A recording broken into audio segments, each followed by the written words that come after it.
Commissioner Sharon Dunham. Commissioner Shelley Fagan. Here.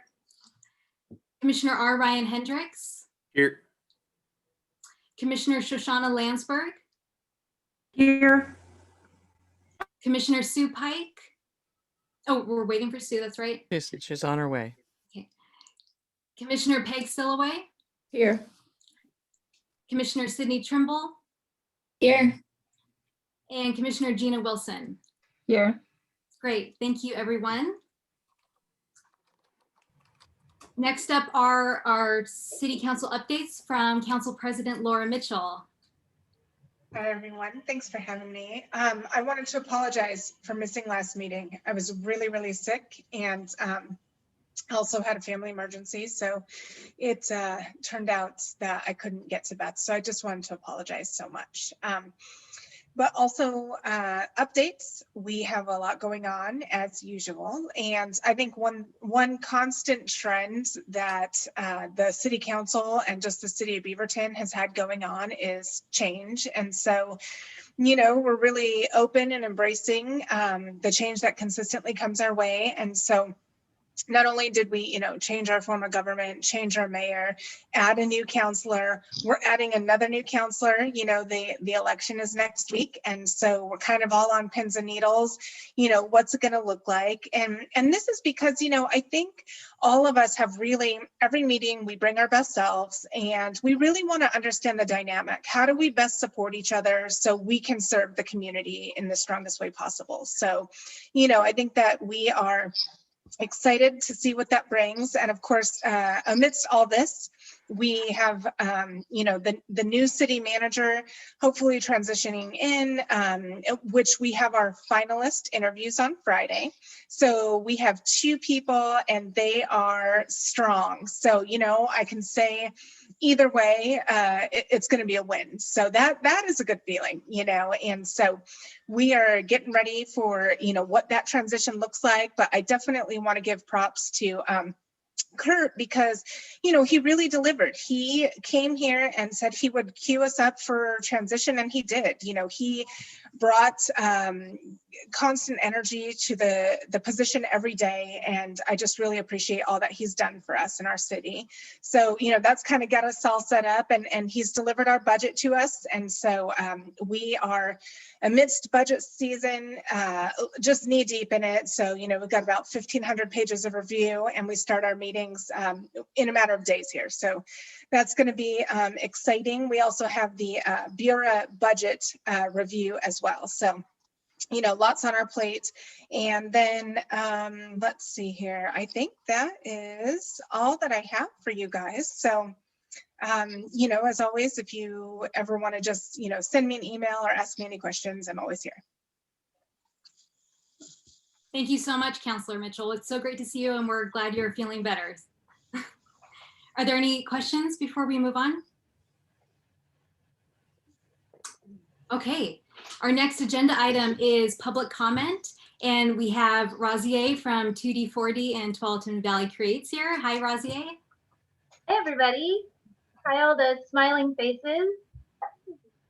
So I want to give you guys updates on the musical benches that was installed in Beaverton, and that we finished the ground murals. Thank you guys for reviewing all of that.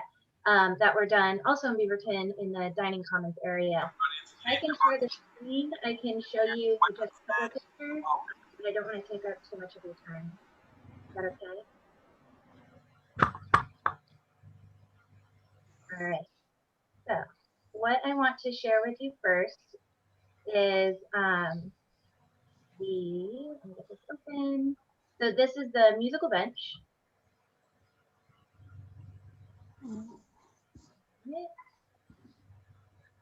So hopefully what you see on your screen is musical bench. There's a purple banner. It's got the web link to it.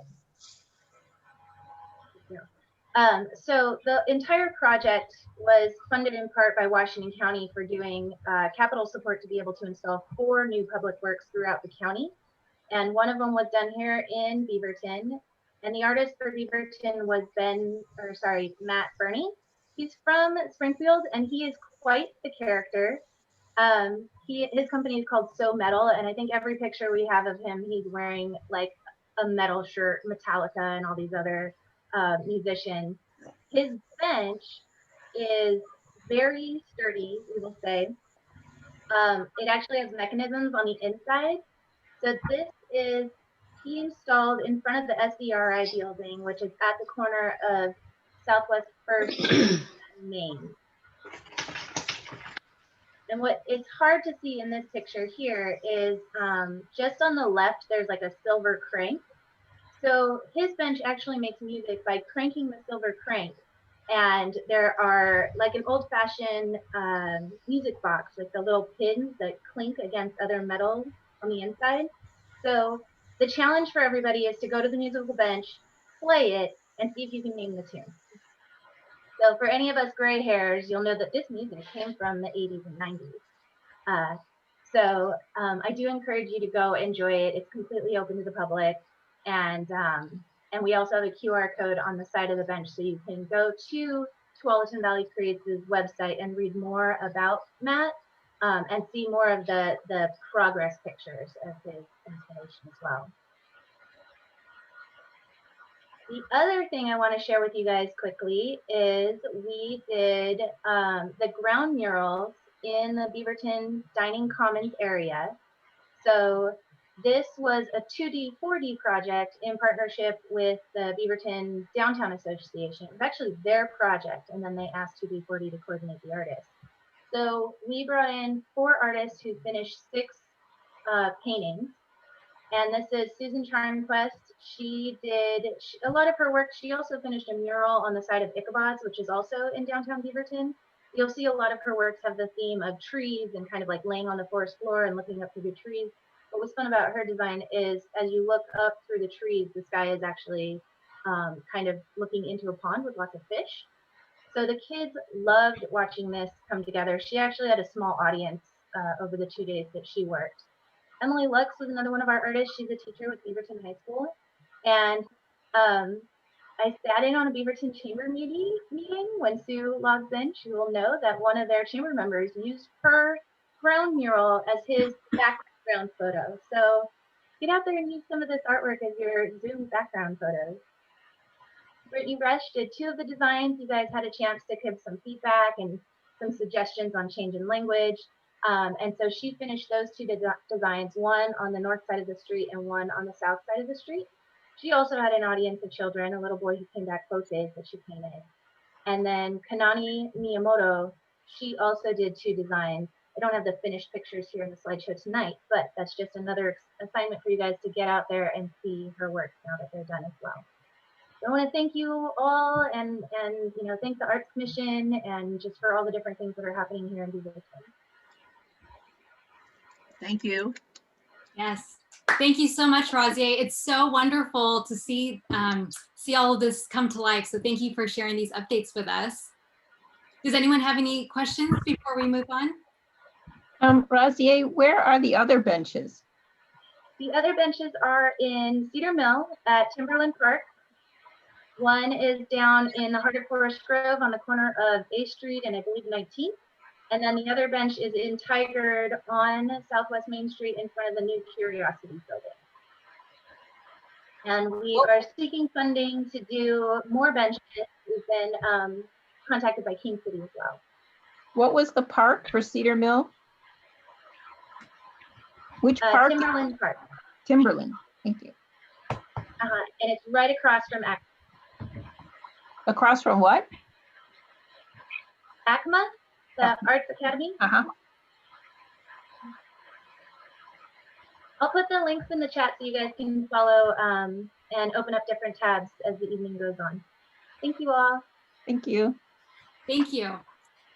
And a special prize to the first BAC member who can name that tune on our Beaverton bench. So I think Rosier, I think you were our sole visitor. So thanks for joining us tonight. And we will move along to our next agenda item, which are our approvals. First up are our minutes from our last meeting. Hopefully everyone's had a chance to look at those. And why don't we Yep. start with the meeting or with the regular meeting minutes first? Yep, I have a quick comment about the regular meeting minutes. So during that, when we were taking the vote on the sidewalk art that Razier just showed us, there was a point at which we left the vote process and had discussion, and I think there was probably a process thing that we didn't quite follow, because in the end I didn't actually vote because I didn't know we were finished with it, and then we just moved on, which is totally fine. I mean, it looks great, everything's wonderful, it's beautiful work, and it's exciting. But so more of a note around whatever that process is we're supposed to follow, to make sure that if we do have discussion during the middle of a vote, if there's, for all of us, if there's something we need to sort of call out and say, wait, formally, here's the, protocol. Because in that case, I'm fine with it having moved on. I would have liked to have seen some mock-ups, the updates based on the suggestions. But obviously, the whole commission, if everyone else is like, yep, it's a go, then it's a go, and it all looks great. So it's not a complaint, it's more of a like, hey, we didn't quite follow the process, and in fact I'm not sure that everyone voted. Lynn, did you mean at a vote at the last meeting about these sidewalks? Yeah.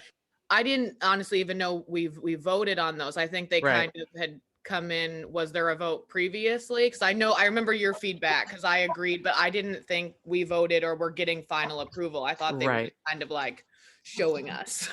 Yeah, it was a little bit unclear, but we were in the process of taking a vote. Okay, yeah, I missed that completely then. While then questions came up, I had some comments, two other people had Right. comments, and we didn't actually do the formal process around like voting and saying yes. And so the minutes then would be inaccurate, because all didn't approve because all didn't vote. So just a heads up. Thanks. Yeah, it was helpful. Thank you. Jane, did you have a hand? I apologize because I have two wild dogs that grandparents sitting, or whatever that term is. Anyway, I noticed that Kevin Teeter's name was spelled differently in two sections. And the first time his name was mentioned, it was K-E-V-I-N. And then at the top of the second page, it's K-E-V-E-N. So I'm not sure how he spells it, but it's contradicting each other. So we might want to fix that typo. Yes, thank you. It should be K-E-V-I-N. Okay. Thank you. Should we talk about the process if we do want to have some discussion in the middle of a vote?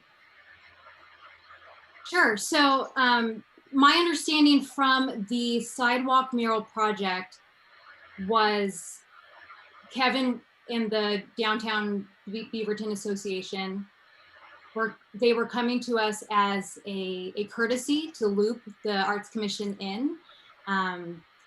And that's a vote to just to show that they have shown it to us. Beth, do I have that correct? That's not actually correct. So the murals, first of all, they're on the public sidewalk, so they're on city property. So regardless of what they look like or what they said, the city would need to approve that in some way. And the Arts Commission has the authority to approve anything that is public art that goes on public property, has an easement for public property, or is in the right of way. So yeah, Lynn is accurate that the vote started, someone made a motion, I can't recall who it was. And then I think Lynn and Rebecca had a couple questions and comments. And then I think people were nodding. I think there was this feeling that people were definitely all on board, but there actually wasn't a vote taken. And that should have been. Okay, thanks. And Beth, if this, because we do have lots of discussion, if this comes up again, what is the process where like someone says, okay, let's take a vote, and then people start voting, and then Yeah. but wait, I got to talk about this. I'm not ready to vote. Yeah. How does that Yeah. work? So, I mean, the commission follows Robert's Rules of Order, so it's that process. I'm sure Laura's had lots of instances when this has happened on council too. It happened. Boards and committees, this happens. It's important just to be mindful of if someone makes a motion and then it's seconded, but then someone still wants to have discussion, to have that discussion. And then if someone wants to make a counter motion, they can, or they can vote with like comments. Laura, did you want to say anything about that? So when somebody makes a motion, that motion will be seconded, and now the motion's on the floor. So everybody will then have a chance for discussion. So the chair will say, okay, it's been moved and seconded.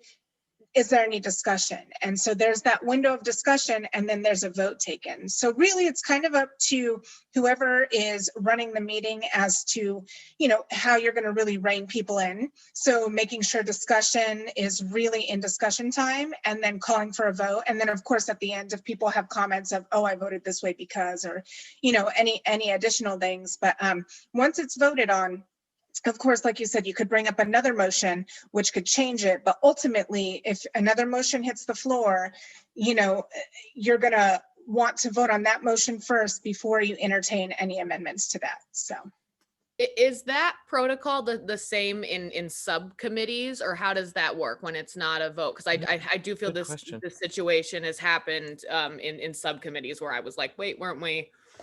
I didn't feel we reached a formal conclusion and conclusions were drawn. Yeah, I mean, if you're not making any motions, again, that would be the chair who really, if you're, the thing is sometimes, especially in subcommittees, people get going and talking versus like order and calling people, calling on people and then tallying who's talking next and then having that final conclusion formed by the chair. So, really keeping track of that train of thought is going to be up to the chair. But yeah, I mean, having that, distinct line of communication is really what they should be doing. Okay, thanks. And is it during the point of discussion that someone would make a counter motion if that's if they would like to?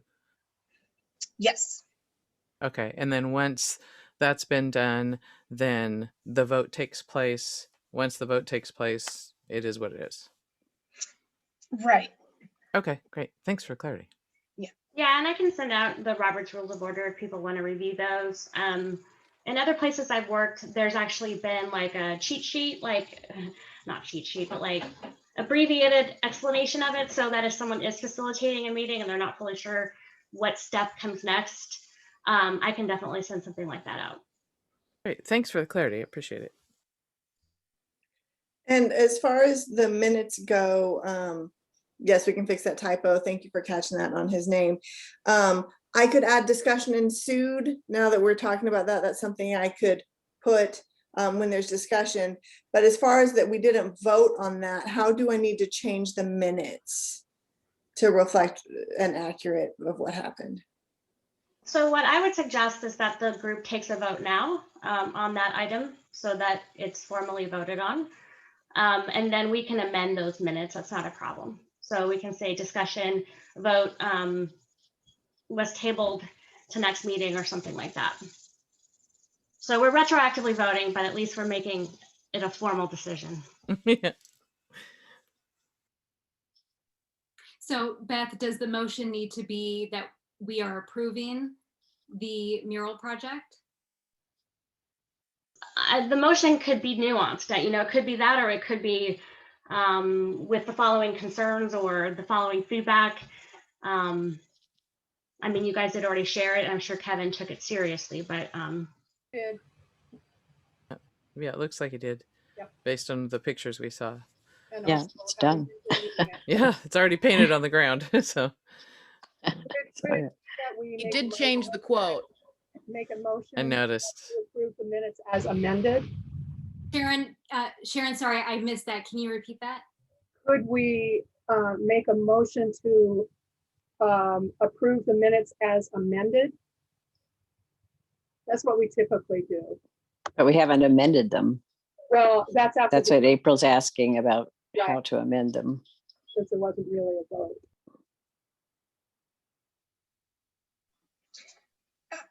If I may, Madam Chair, I probably wouldn't, motion to make a, vote right now since it's already taken place. I'm with Sharon on the fact that, it's been noted that a formal vote did not take place. It doesn't matter that the project happened because it could anyways. So, that it's been noted and now the minutes are amended and they were approved as amended. That makes sense. Thank you, Councilor Mitchell. Would someone like to make that motion for us? I move that the minutes be amended as Commissioner Lara suggested. As amended. As amended. As amended to reflect that a public vote or a vote was not taken. Is that correct? Okay. Yes. Yes. I second. Thank you. Is there any discussion before we vote? Just who seconded? Shelley seconded.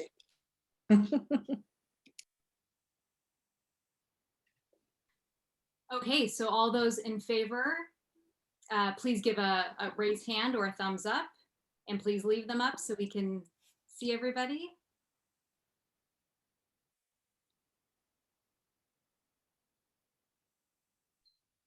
Okay, thank you. Is there anyone opposed? Okay, thank you, everyone. The motion passes to approve the minutes as amended with those changes. Thank you. Thank you, Destry and Lynn, for the feedback, and thank you, Council President Mitchell and Beth for the guidance. Thanks, everyone. All right, our next item is, and a reminder to everyone, thank you, Beth, for the email announcement. Our bylaws vote has been bumped to June, so we will not have that tonight. We will have that next month. Are we going to review the retreat minutes? Thank you, Rebecca. Yeah. Next up are the retreat minutes. Okay. Were there any items for discussion there upon review? Yeah, I found a few typos, but first I'd like to thank April from the bottom of my heart for doing this because it's marvelous to have you doing that. Thank you so much, April. Yes, We really appreciate you. Thank absolutely. On the, let's see, on the first page, actually, this is kind of funny. On page 2, in the bulleted list that starts with city boards and commissions, the second bullet says the advisory role and how to be effective. Advisory birds serve in an advisory capacity to city council. So it's kind of a put a bird on it thing, maybe. So I don't know, maybe that's really what it should be, but I think it's supposed to say advisory boards serve an advisory capacity to city council. And on page 3, there's another bulleted list there describing Debbie and Courtney and Beth. And in Beth's description, it talks about manages 1% for public arts project art grand program. I think that's supposed to be grant.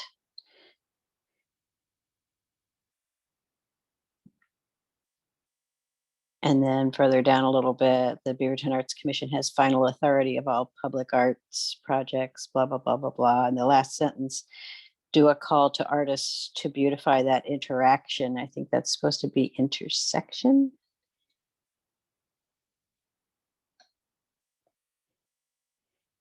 And then on page 4, the last one in the bulleted list, number 4, says review grant processes. And I suppose that's to be grant processes.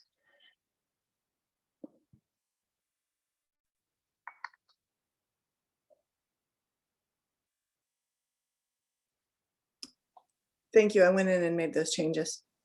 Okay, great. Thank you.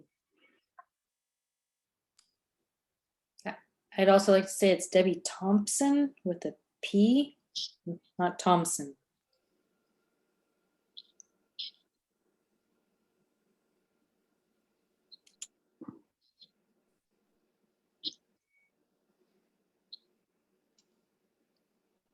Yeah, I have, and again, April, thank you so much. I think this is a typo on page 2, second paragraph in Beaverton. Should there be a space between Beaverton and the one in 3 persons?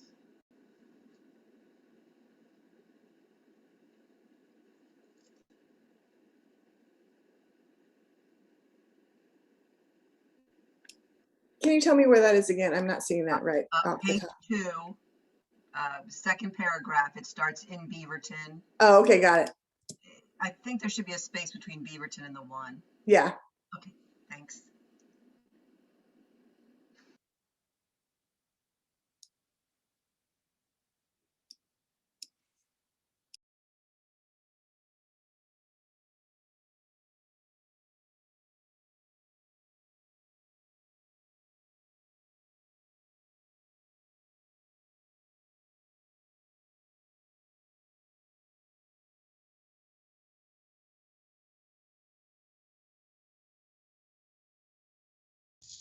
You're unmuted, or you're muted, Alison. We can't hear you.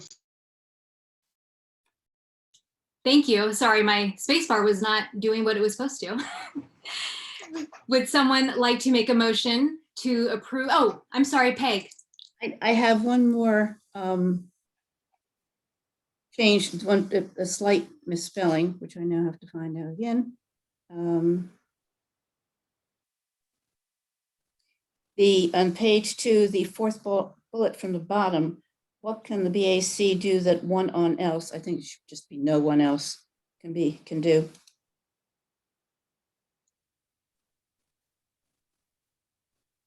We understand, but it's just a misspelling.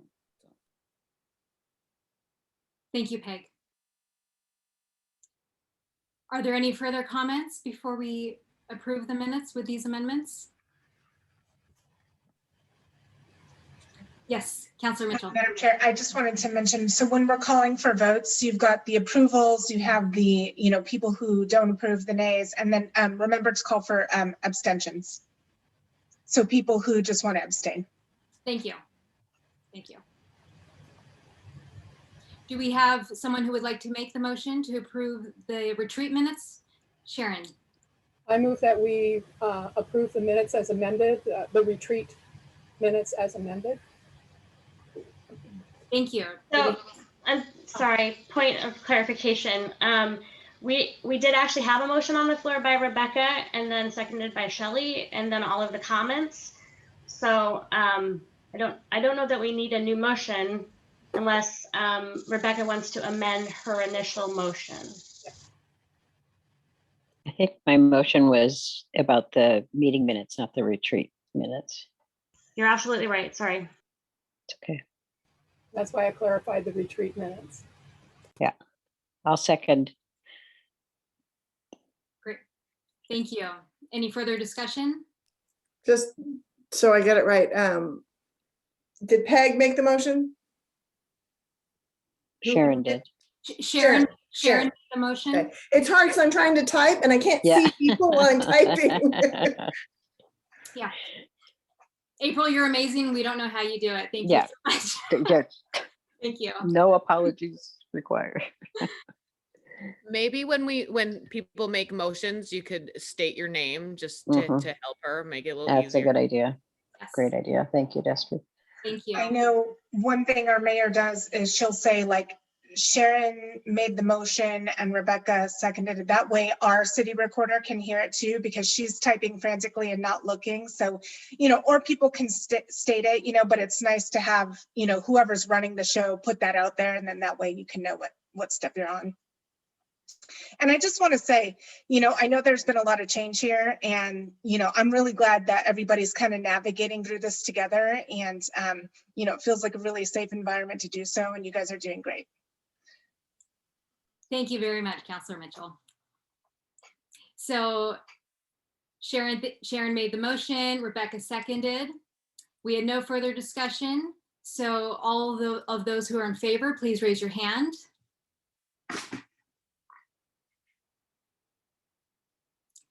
Thank you. Is there anyone opposed? And are there any abstentions? Okay, so the retreat minutes are approved with those amendments. The motion carries. Thank you, everyone. And our next item is staff liaison updates from Beth. I actually don't have any tonight, so thank you. Thank you, Beth. And before we move on to our retreat portion, if anyone has any quick arts announcements, Ryan, I saw that you put an announcement in the chat. Would you like to quickly announce that to the group? Sure. A theater company I'm involved with, or been involved with for 2 decades now, the Young People's Theater Project, is doing summer theater work with children. They normally do an outdoors theater camp program during the summer, and I got canceled last year. They still can't do an overnight outdoors because of COVID and things of that nature, but they are attempting a safe distance day camp for a smaller group of people. So I just wanted to throw it out there because things are slowly moving back towards normal. So they're trying to re-energize their program. So, and I put a link in the chat so you can find information. So. Great, thank you so much, Ryan. Are there any other announcements anyone would like to make about arts happenings, arts events? Sharon. We had a gathering of the guilds with 6 different guilds that happened. It was April 30th through May 2nd, and it's going to be extended through the month of May.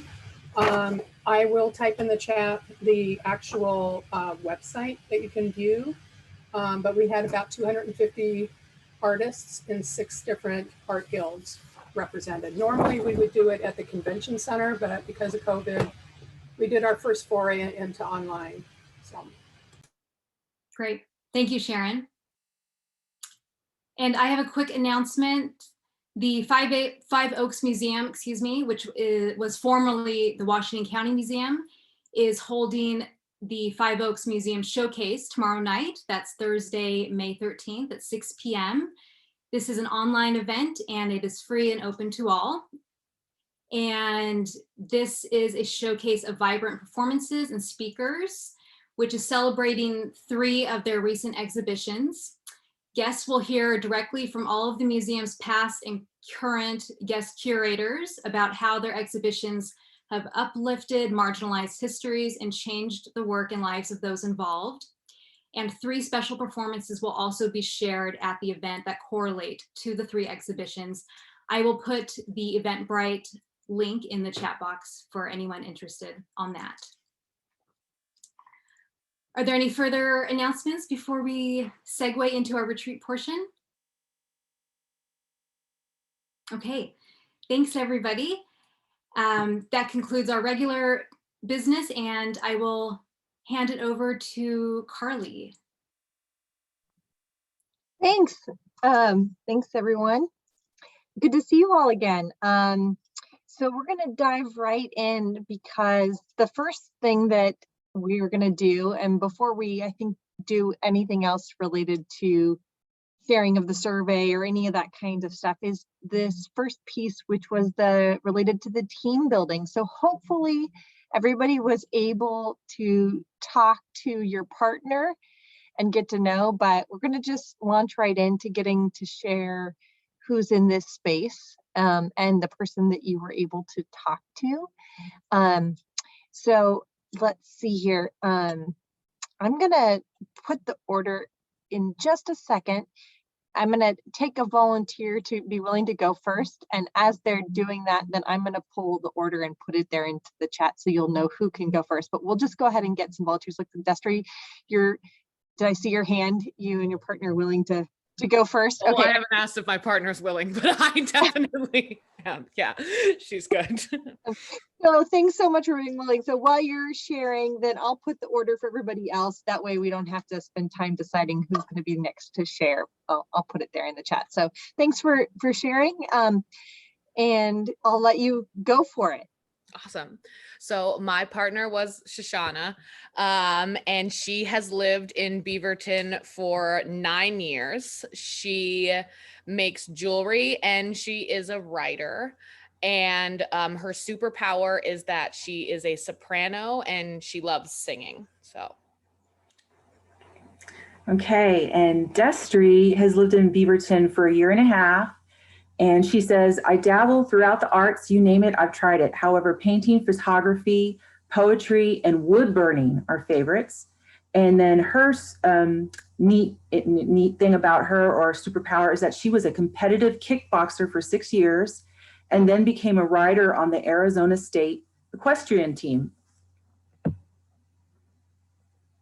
Oh my gosh, you were awesome, but also really efficient at that. So I need one more volunteer to go before I can I cannot have the list pulled up fast enough. So I'll just take another volunteer to share next. Lynn, thanks. Yeah, sure. So it's me and Sue. And so Sue, if you're ready, I'll introduce Sue. So Sue has lived in Beaverton. We had to do the calculation here since 1942, which is 79 years. She has a strong interest in the arts. She claims that she doesn't have an inner artist, but we know that that's not true for anyone. But she is on the board of the I Sing choir. And she sort of acts like an untitled kind of production manager, helping with the concert production and overseeing the ushers and so forth. And she's very involved in community and church activities. And that is what I have to say about Sue. Sue, it's your turn. So Lynn and I had a few minutes to talk, so I learned that she has been a Beaverton resident for 14 years. She grew up in the area then, and her talent lies in being a musician. So we didn't go into what she does in the musician field, so she's going to have to put me on do something and help me put that up, because we didn't do that. And her superpower is understanding the deeper context. Trivia, I have performed my original music at the New York Museum of Modern Art. That's quite an achievement, and that's wonderful, Lynn. So that was my opportunity to share that. Thank you. And the one thing I didn't get to tell Lynn, because we were doing it so fast, is another thing that I do is I'm very involved in the Beaverton Chamber. Thanks so much, Sue. I cannot seem to find my list anywhere that had everybody's pairs. I've just searched everywhere. So I'll take another volunteer. We'll just do it volunteer. Jane. Ryan, you want to do it? Yeah, go ahead. Jane. All right, great. So I had the pleasure to chat with Ryan Hendricks, and so I'm just going to tell you a little about him, what I learned. Ryan is a very interesting person who has had many professions which have taken him in and out of Oregon for the past 15 years. He's originally from Forest Grove. He attended Gonzaga University in Washington State and majored in communications. And while he was in Spokane, he had a job as a freelance photojournalist, which he also pursued when he came back to Oregon and worked for many of the local papers. His art background focuses on many aspects of theater, production, design, lighting, and more. And after college, he was hired by the University of Portland, and while there, he started his own production company. He also taught theater arts at Westview High School in Beaverton. And Ryan's superpower is seeing into the future. So let me explain about that. He currently is a project manager in construction management for a firm that builds schools and theaters. And he's very good at logistics, where he can see what pitfalls and challenges are ahead before they happen. He is skilled at seeing a problem, troubleshooting a solution, and explaining why something will or will not work. So there's Ryan. Thanks.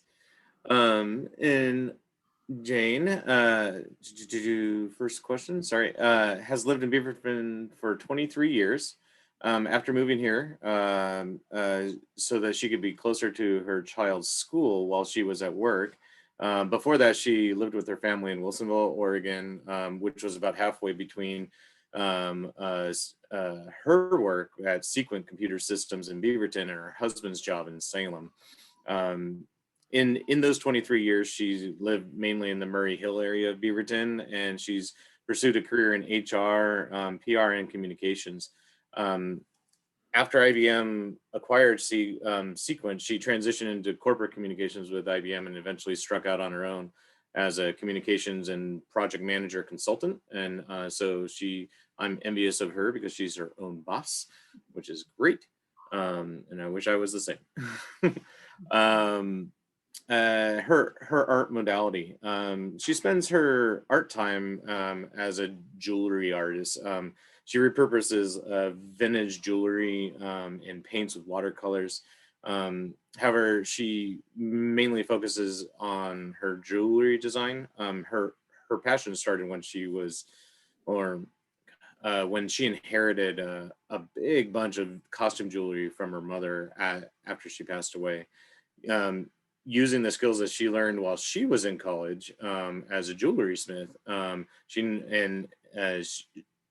she started taking her mom's costume jewelry and taking them apart and reinventing them into like different pieces.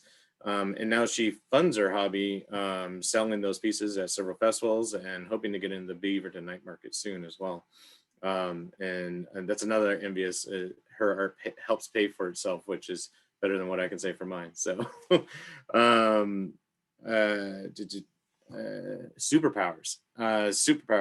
She can get you untangled in a jiff. She has the uncanny ability to untangle even the biggest rat nest, whether it's like power cables or strings or chains, you name it, she'll untangle it. It must be because she's been working with jewelry so long. But she can even untangle your writing. She loves to copy edit, and she's very good at it, as we all see every month. So. Thank you, Ryan. Yep. Can you untangle some jewelry for me? I do it really quickly, so bring it on. I'd love Oh my gosh, that you'd be like a lifesaver. Excellent. I'll take another volunteer to go next.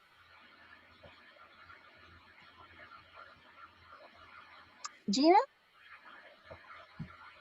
I interviewed Alison, and our Alison grew up right here in Beaverton. So she's a local gal, and she is a musician. She plays the harp. And even though she has performed with Stevie Wonder, that wasn't her most memorable moment. Really what was most memorable to her was that she gets to teach music to students who are underserved in schools that are underserved, and helping the next generation of musicians, both musicians and music lovers, to be born. She has a PhD and a Doctor of Music Arts, which is why we often see her as Dr. Alison. Thank you, Gina. I had the wonderful honor of interviewing Gina. Gina and her husband drove through Oregon on their cross-country camping honeymoon. She says it's hard to say why a place feels like home. However, Oregon did. So they moved to the east side of Portland in 1980. She went to graduate school at PSU, and her husband bought a restaurant in Beaverton substation. And they then had a child, so time got to be a bigger issue. So they moved to Beaverton in 1990 to be closer to the restaurant. For her arts modality, Gina is a visual artist. She works two-dimensionally as well as in clay.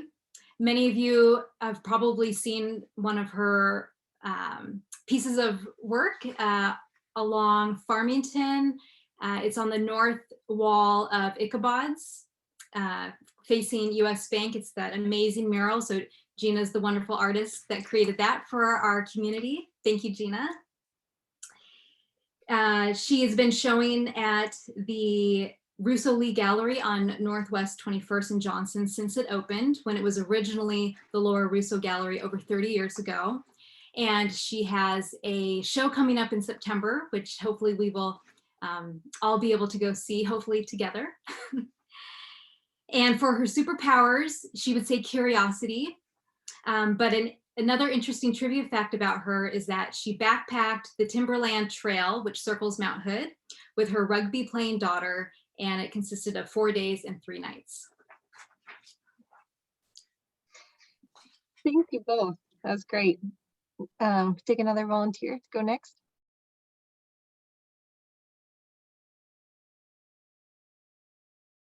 Carley, I can go. Yeah. Thanks. Okay, so I was paired with Sydney Trimble, and we chatted back and forth, and she has lived exactly 1 year in Beaverton, but before that she lived in Northwest Portland for 1 year and in Eugene for 2 years. So prior to that, I don't have any other geographical history. And she said, she asked if, for her arts modality, is consuming art a modality? She said she grew up singing in a jazz and a cappella choirs and performing in musicals. She considers herself a second soprano, and she hasn't sung as part of a group in a long time. So I sent her information about PDX Box with Marie Schumacher, that is an a cappella group here in Portland. And she has some of the musicals that she has participated in were Pirates of Penzance, Oklahoma, Fiddler on the Roof, and Footloose. She also really enjoys slowly collecting art for her home. What are one of her superpowers or interesting trivia fact? She says that an interesting trivia fact about her is that during her first full-length practice trial, which was one of her final projects in law school, her appendix ruptured. She gave me an addendum here, so I'm switching to different piece of paper here. This is her first year of practicing law. She was licensed in November of 2020 and worked at the Oregon Crime Victims Law Center as a staff attorney. And her appendix did rupture during a mock trial in law school that was worth my entire grade. So anyway, then on to another interesting trivia fact is that her husband, she and her husband were supposed to have a wedding in Italy last year, but because of COVID, they got married in downtown Portland, and that was in the Tanner Springs Park, along with their dog Ruby, who served as the pup of honor. And she attached the cutest picture, which I wish I could show. I do have the means to show it, but I don't know if we're sharing screens. So, so that is Sydney. Show the picture. I'd love to show the picture. It's so cute. Okay, let me see if I can find it and share it. Can you see it? Coming. Right now, there it is. Very cute. Isn't that so cute? So sweet. Adorable.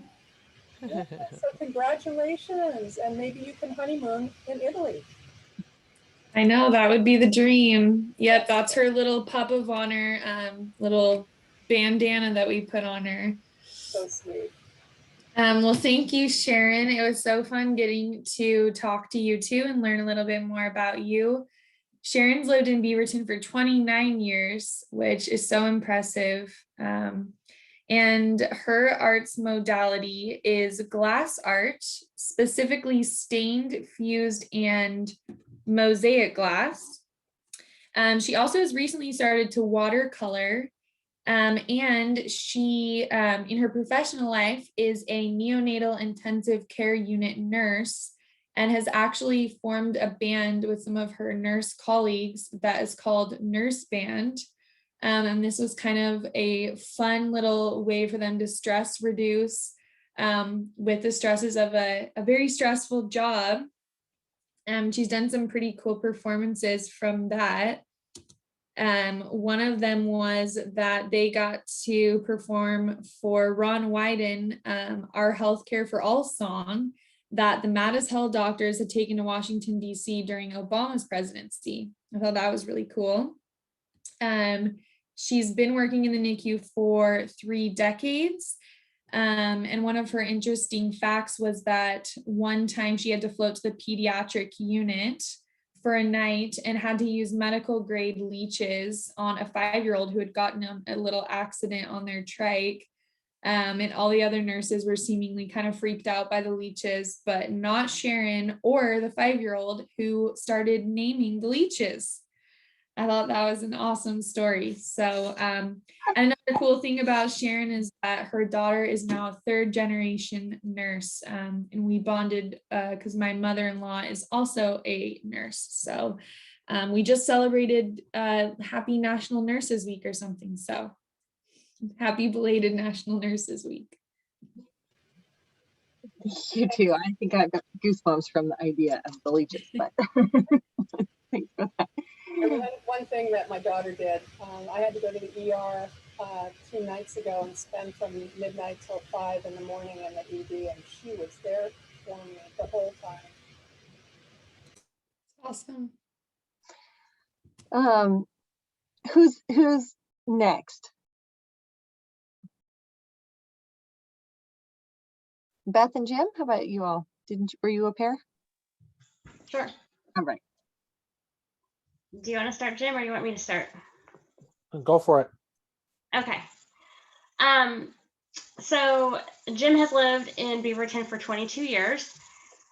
He claims that he's mostly an art enthusiast and advocate and not a real artist himself, but as Lynn said earlier, I don't know that that's true.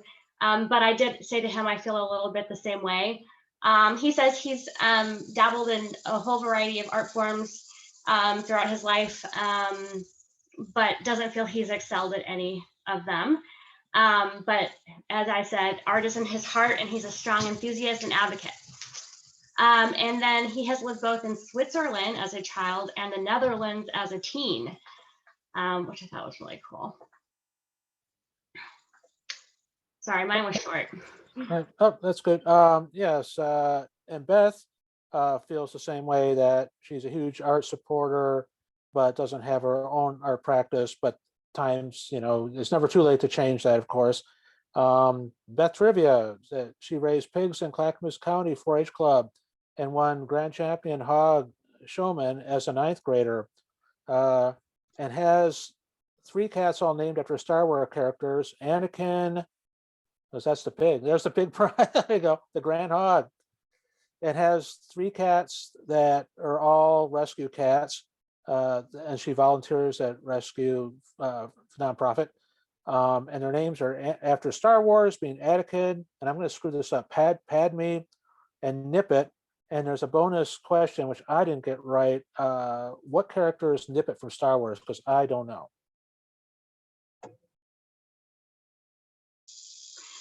Who's a Star Wars geek? Or I can just tell you all. So Nippet is the baby Ewok. And when we Googled that, we were like, oh my gosh, that's perfect, because it's like Nippet, catnip, so Nippet is number 2, and then Padme came along, and so yeah. And there's a long story of how they all ended up with Star Wars names, but I won't go into it. Thanks, you too. Let's see, who hasn't shared yet? Rebecca. Actually, yeah, Peg Silloway and I were partners. And actually, this story goes back that Peg and I probably actually known each other about, 20 years or something, a long time. Back a long time ago. Anyway, but Peg has been living in Beaverton for about 10 years. And I have to bring up my notes here about her. Oh, darn it, I had it here. I'm sorry. I had it here. I'm trying to go back and forth here.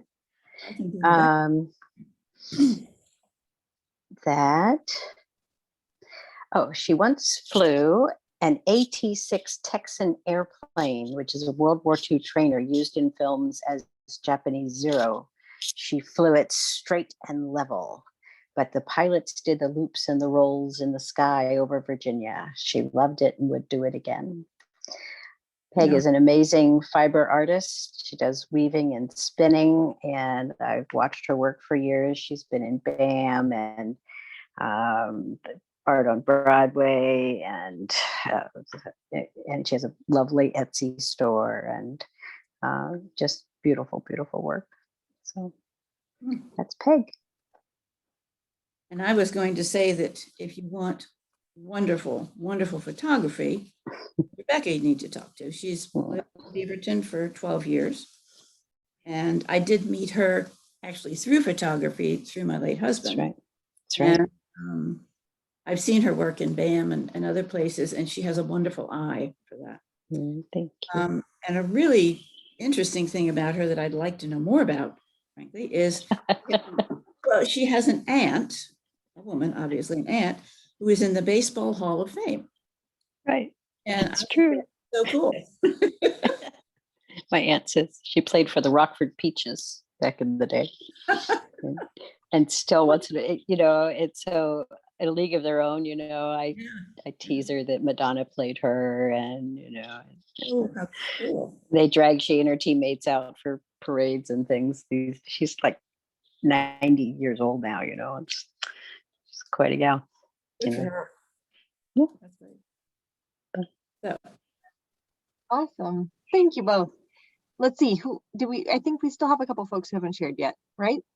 So I'm going to say that poor April did not get a phone call from me. My husband and I were undergoing a major house remodel, and this has just now been cleared out for 2 days. But I did have the opportunity to interview her, so I can give you a few facts about her. I know has been a resident for 16 years in Beaverton. She is an educator for the past decade in the Hillsborough School District. She also has served on the board of Arco Iris Spanish Immersion Charter School, so bilingual. And she has worked as a portrait photographer for 10 years. And then she went back to college and earned a BA in visual arts. She taught elementary age students visual arts for a few years before changing her focus to working with English learners. And both of her children went to ACMA, which one of my kids did too. And yeah, so sorry for not calling you, April. I will say I was born in the month of April, and my grandmother's stepfather's last name was Castillo, so we do have a few things in common. And I'm an oil painter and a pastelist. I'll be happy to have a conversation with you another time. Yeah, no, it was a busy couple weeks. I've been really busy too, so sorry we didn't get to connect on that. Me too, but we should do that. Yes. Now, Shelley, did you share anything with April about yourself, or do you just want to tell us what your art modality meant? Your little pieces. I wasn't sure if that went both ways. Sounds like you April emailed you something to share. No. I actually was the chair, the past chair, and I interviewed her. So. Oh, okay. All right. All right. I was cheating. You were cheating. Yeah. Anyway, I could pull that out of my files, but she really didn't have anything on me. But yes, I am an oil painter and a pastelist, and have made masks, and yeah, been in BAM and Showcase. So thanks, Shelley. Thanks for sharing that. And then just one thing about me, although I worked as a portrait photographer and I got my degree in art, I did a lot of watercolors, but never could part with them. So I had to find a different way to make money. So I do art for fun. Thanks. That's great. I think everybody had a chance to share. Is that true? Did I miss anybody? I'm relying on you to say if I overlooked somebody on a square. Okay, excellent. Well, that's so fun to get to hear all of you. I really appreciate that. And I know I'm not on your board, but I'll just tell you that my secret little hobby is to make elaborate Halloween costumes. So it reminds me of all of this. Sometime I'll show you all some of my ridiculous Halloween costumes as a trivia. Okay. Can we have Yeah. Laura share a little something as well? Not to put What's you on that? the spot. Laura, What? I'm sorry. What'd you say? can we, since you shared, can we also have Laura share a little bit? Yeah, absolutely. Laura, would you like to add anything in? Sure. I do like to paint, and my daughter loves to paint too. And so, you know, for a while, we really just would like make it girls' night, and we would create we would find something on the internet that we wanted to paint. And so we both paint the same thing and then just kind of, you know, share. So we have a bunch of same paintings, mom and daughter paintings. So painting is really fun and it is really relaxing. So thanks. That's so nice. Okay. Well, because you started the meeting at 6:30 and some folks even got here a little bit before that, I'm going to suggest we take a 5-minute break before we actually dive into the content portion. Also, I need a 5-minute break, so I'm guessing that others here also probably do. So I'm going to suggest we pause for a moment and come back and start at 7:38. So 7:38, we're going to start back up again. I'm going to start sharing some information.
Peg? Peg, are you part of the Hand Weavers Guild? Yes, I am. Awesome.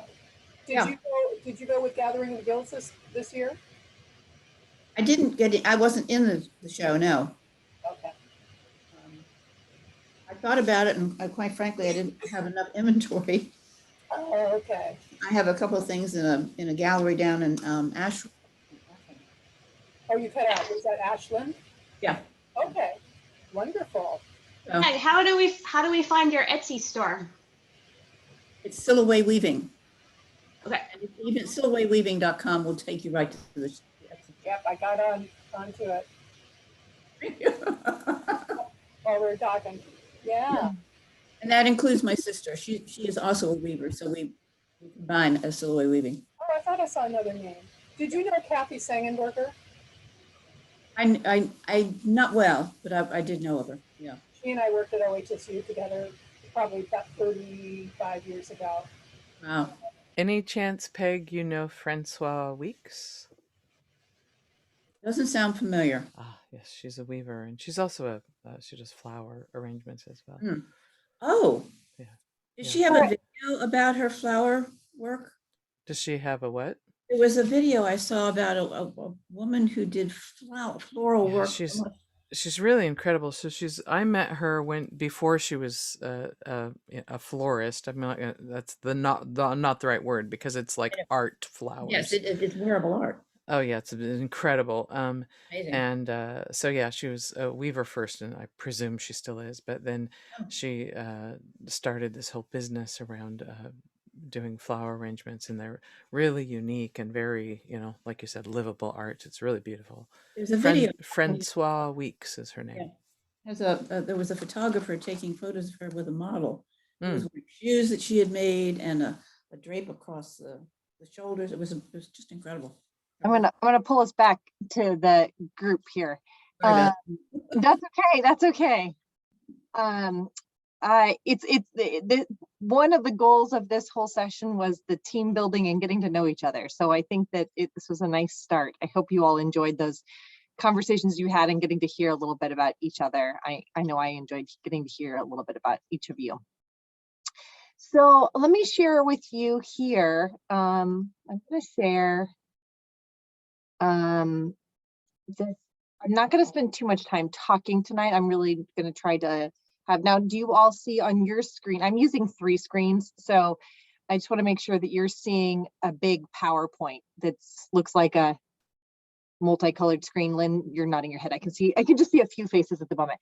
So now let's see if I can get it to advance to the next slide. Here we go. Okay, so just as a reminder, these were the goals through this next hour. Already worked on a little bit of getting to know each other, but then trying to identify some short and long-term goals and identify some subcommittees and next steps. And it might be the case where you end up pushing the decisions on subcommittees to your next meeting because of only having an hour for this conversation, or you may be able to do that tonight. But we could at least go through what you shared in the survey and identify and try to narrow down some of the goals. So this is sort of the where we're going next in the rest of the conversation. We're going to review quickly what you all identified in the survey. Thank you everybody for participating. Every single person participated in that 4-question survey and shared their thoughts. And that's hopefully going to help you all to have a place to start this conversation. So you're not just starting from a fresh brainstorm. You've already shared those ideas. And I've emailed everybody out a copy of the survey results that we're going to work from. So you should have those 2 questions, the 2 substantive questions that were in there about what folks have said is working well, as well as a separate document that has some organized, it's taken everything about those goals and ideas that you have come up with, and I lumped them together. That's what I'm going to review really quickly with you right now. So when I asked you the question around what does art mean to you, the top words were community, expression, creativity, communication. So this is just sort of a little visual, just so that thought around like what those words mean to you. So the first question I wanted to just spend a few minutes is to share with you what you said when I asked you what's working well. There were a few different areas that you said it's working well. The first one was the board members. And you said all of these things about the board members. I won't read them all to you here. I'll let you just kind of glance at them. If you want, we'll spend the greater detail. You can look at them in that email attachment that I sent, because this is going to be a lot of content to try to absorb at once. But that was the first thing, and I wanted to make sure that you noticed that you all, a lot of comments around appreciating each other and what you all bring to the committee. So that was the first area that you really had a lot of comments on what's working well. The second was around the creative problem solving and dealing with a really challenging year. So several comments related to the pandemic and the pivoting and appreciation for that. So several people commenting on things related to that. And then the third area was just a lot of, there were some general ones that weren't as specific around things that are working well.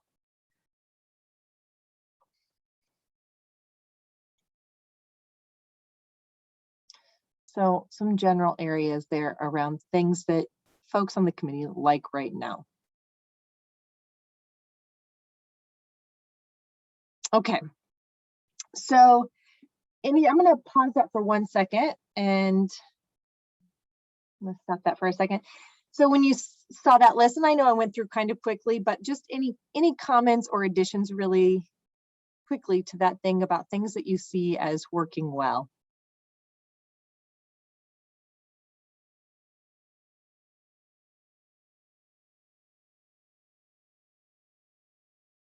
All right, that's okay. If we don't have anything else to add, there was a pretty robust list that that you all shared. So that's great. So I wanted to start with that. Now, the next thing that I want to do is I'm going to explain to you sort of, you all shared a lot of great ideas. And I took all of those great ideas, which is a really big list. And what I'm going to share with you next is the themes that I saw emerging from that list. And then, so I'm going to be sharing with you what this looks like. And like I said, I emailed everybody a copy. So hopefully you're able to also know where that is if you want, because it's a bit tricky. I want you to be able to see everything that everybody said, but also I know it's a lot to read a lot of different ideas and try to remember that very quickly. So I know that that can be a little bit hard to do on the spot. So I wanted everybody to have a copy of that so that we can take a break in a few minutes here and like give you a time to kind of read more quietly to yourself, so you don't have to take it all in when I'm showing it to you on the screen. So I'm going to share again. So when I was, I took that question around what 3 to 5 things do you want to do in the next year on goal setting, and the themes that came out of that were, there was a big theme related to ideas related to advancing diversity, equity, and inclusion. There was also a very large theme related to community outreach and connection to other organizations. There was, as a subset of that, there was some comments there related to relationships with the city of Beaverton and the arts program. So that was kind of a connected category. And then there were some discrete project ideas that weren't necessarily in one of those categories, but they were just more specific ideas around things that could be done. And then there were also some pieces that some folks had some ideas around some of these bigger overarching vision or broader goals, long-term things, kind of like about what they want for like the arts as a whole, the art commissions as a whole. And then there were some more detailed pieces around the committee processes or wanting to establish subcommittees. So there were some more concrete things. So I'm going to show you quickly like each of these different areas, what people said. But for the sake of when you start to prioritize the goals, I'm going to suggest that we work on the blue part, not the yellow part, because the yellow part are kind of things for consideration, but not as tangible to be able to sort of identify, and you'll see what I'm talking about, but it would be too much to do all at once to just sort of go through every single thing that came out of the survey and prioritize. So I'm going to give you my suggestion here on how to narrow this down for tonight's conversation. So you'll see these are the kinds of things that came up for comments. 8 people made comments related to things related to advancing diversity, equity, and inclusion as a goal for the next year. So you can take a quick glance at that there, just skim over that.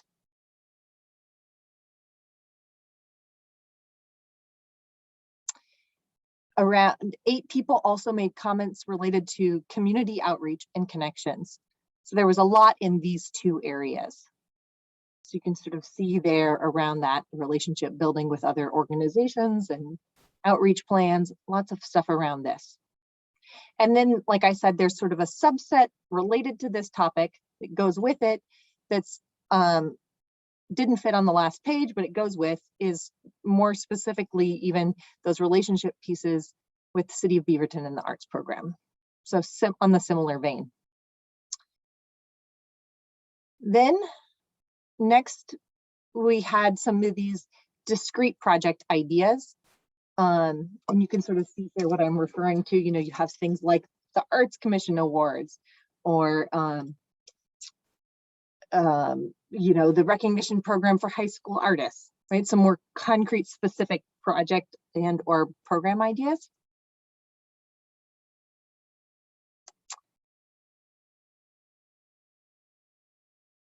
And then some of the bigger picture things here, like the ways thinking about the mission and vision as a whole, generally speaking, being active and visible supporters, being a resource, that sort of thing. So those broad goals. And then these other ones here. Yes, we're going to try to do this tonight by establishing some subcommittees, 3 folks bringing that up.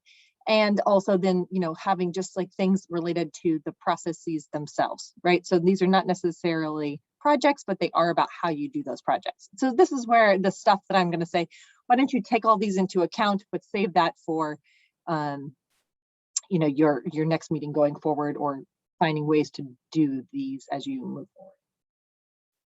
Okay, so that is what I have, the overview. I just wanted to give you that visual aid of that.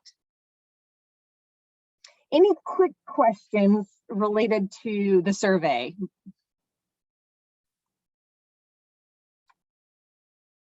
Does that surprise you? Does that make sense?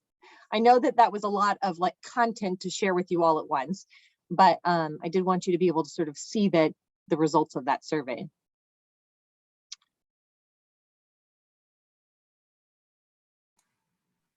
Yeah, I like how you broke it down into different kind of diversity and equity, and you know, that helps a lot. Yes. For sure. Lynn, were you going to say something? Oh, I was just agreeing. I like how you categorized it and grouped things together. Okay. Very nice. It makes it so that we can focus on those different areas more easily. Okay, good. Agreed. It also makes it very evident that everyone's concerned about connection with others. Right.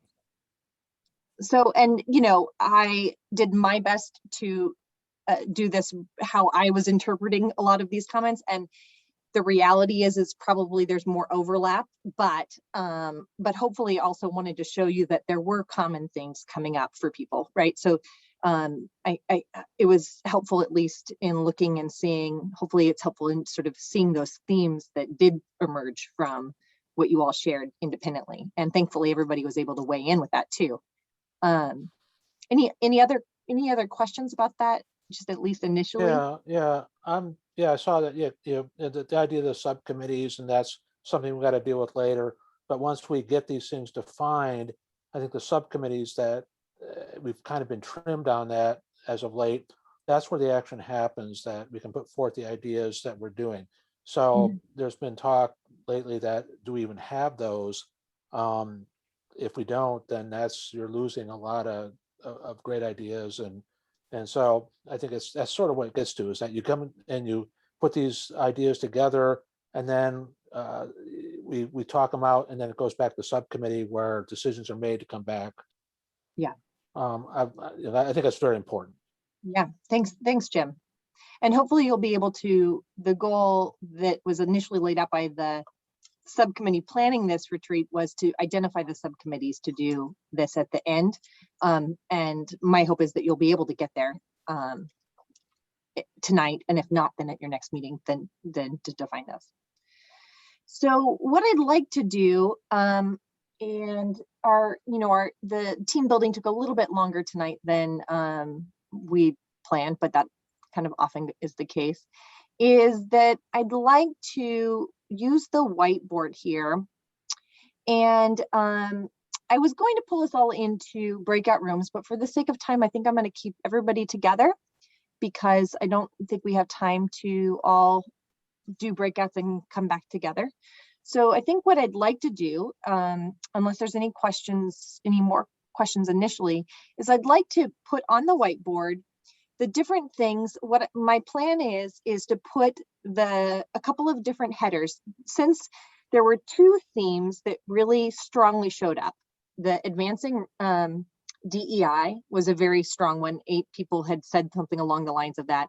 And the connections and outreach, developing those relationships was the other one that there were a lot of different comments. I was just going to put those two as headers without listing the full list of the ideas underneath them on the whiteboard. And then there was a bunch of just different kinds of projects and ideas. I'm just going to put that full list on the whiteboard and have us go through an exercise of putting stamps on things that you are willing to commit to work on in the remainder of the year. So what do you actually have energy and commitment to being able to work on, and do a bit of a dot exercise on the Zoom whiteboard. So that's what I'd like to do with us now. But I also want to leave space I'll put those up there, and then if there's some more things that need to be added that you want to weigh in on, then let me pull up the list here. Any questions about that idea? Okay. All right, so I'm going to go ahead and do this, and then we'll give it a shot and see how it goes. So let me do this. What screen am I on? Okay.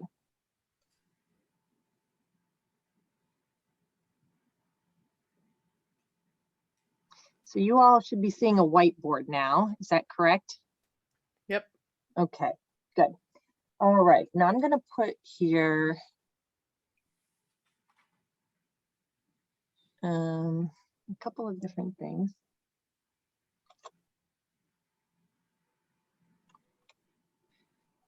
So this is sort of a list that was sort of the list of some different ideas.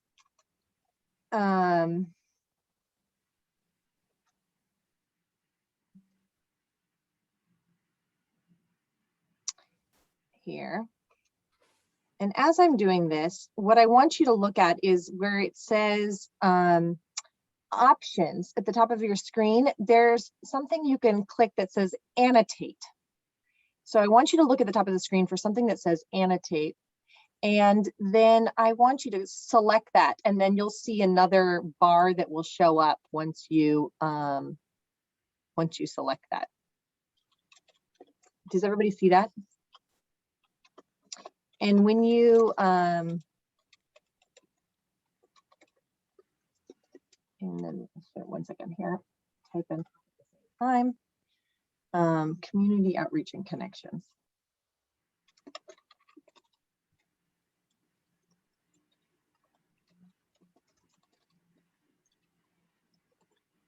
Put these on here. So what I'm doing right now, add those. These are the two headers. So underneath these two, advancing DEI and community outreach and connections, I want you to imagine that there's a full list of ideas underneath each of those. But for the visual sake on this screen, I'm not going to add all of those sub ideas, but rather, since there was so much, what I'd like you to do right now is going to do a little dot exercise to sort of see where the interest is in terms of the things that you want to focus on first. So you've shared all of these great ideas. What is it that you want to accomplish between now and December? And what are you personally willing to work on? So if you can, everybody is able to see that where it says annotate, there's a little button that says stamp. And if you choose the stamp you would like, if you just click on the little arrow or the check mark or the star or the heart, I want you to just put a stamp next to either on the left or the right of any of these ideas on the left or any of these headers here, on something that you're, yes, there you go. I see Ryan's figured it out. So putting by something that you're willing to work towards in that between now and December. Anybody having trouble finding that? Yes, I'm having trouble finding that. Gina, okay. So Gina, up at the top. I have two things up at the top. One is like a green shield with a little check on it. And the other one is a round circle in darkness. And the other one is a flashing red ball. Okay, so if you hover at the top of your screen where it says mute, stop video, participants chat, does it have something like that? It's a black bar? Nope. If you're hovering up, are you using an iPad? Yeah. Okay. Yeah, I'm on an iPad too, and I don't have it. Okay, if you're using an iPad, just tell me and I'll mark a stamp for you. Okay. The art walk, the first one. Okay. Me a star there. Okay. Then I'm going to keep going down and maybe. Mm-hmm.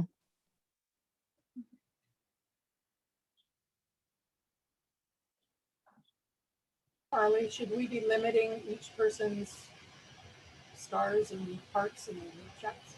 I have not limited somebody. I think, Ryan, are you drawing an arrow? Well, and I didn't set a limit because the idea was that only the things that you are personally willing to work on between now and December. So that's the sort of the narrowing, is that if you're willing to sit on, 3 different projects at the same time and have the capacity to do that, then that would be okay. If there's only one thing that you think you're going to be able to help support, then just mark one. Okay, Carley, and also you can put one on discuss and deepen our understanding and potential of public art. Thank you. Carley, I'd want to be on the community outreach and connections. That's there we go. Totally my thing. Okay. Okay. I like the art walk. I don't know how to mark this either. I hear a voice saying that. I'm not seeing who's saying that, but I will mark. If you just indicate which one you want a stamp by, I'll put one for you. So the idea is to mark the ones you're especially interested in, or the ones that you're willing to work on between now and December. So we're trying to prioritize what are the next things that you all are going to take on as projects or activities. Doesn't mean that any of these are going to get eliminated from what gets worked on. It's just the sort of the prioritization of what comes first sort of thing. That's the idea. How do you know if your vote is being registered? I'm clicking and I'm not, I don't know, I'm getting dots, but I'm not getting hearts and stars. You have to click on the stamp button up there at the top and then select a stamp. Do you see the stamp button, Jim?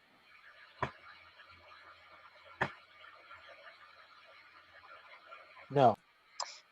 Under options at the top, when you click there, do you see annotate? Yeah, I got that. And then do you have a stamp option? Let me look. It's the 4th one from the left. It's a little thing there. If not, you're on the drop. Got it. All right, got it. Thank you. Okay, there you go. And Carley, I was drawing an arrow. The 2 that I connected seemed very connected. I wasn't sure if they were or not, but just wanted to point that out. So. Yeah, so let's see, develop a recognition program for young high school artists based on specific categories of arts and create Beaverton Arts Commission awards. So maybe somebody who wants to share about those ideas, and are those two things connected? So are there somebody who wants to speak to those two? I wrote the first one, the develop a recognition program for young high school level artists based on specific categories of art. It was a very specific arts category, and the title of Create Beaverton Arts Commission Award seems like a broader idea of the same thing. So that's why I was just doing that. Great. Yes, and Carley and Ryan, yeah. I can speak to the Arts Commission Awards.